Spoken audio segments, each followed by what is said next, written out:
கடந்த சில நாட்களாக கடும் வெயிலால் அவதிப்பட்டு வந்த சென்னை புறநகர் மக்களுக்கு நிம்மதி அளிக்கும் வகையில் தாம்பரம் மற்றும் சுற்று வட்டார பகுதிகளில் திடீர் கனமழை பெய்தது. தாம்பரம், முடிச்சூர் சாலை, பெருங்களத்தூர், செம்பாக்கம், சிட்டிலப்பாக்கம் உள்ளிட்ட பகுதிகளில் பலத்த காற்றுடன் அரை மணி நேரத்திற்கும் மேலாக மழை பெய்ததால் சாலைகளில் மழைநீர் தேங்கி போக்குவரத்து பாதிக்கப்பட்டது.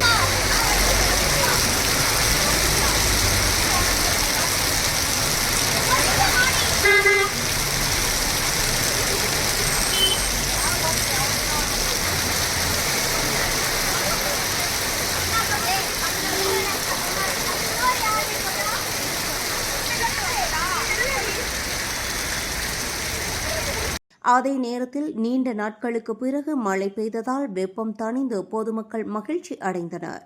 அடுத்த சில நாட்களில் சென்னை மற்றும் புறநகர் பகுதிகளில் மழைக்கு வாய்ப்பு உள்ளதாக தெரிவிக்கப்பட்டுள்ளது.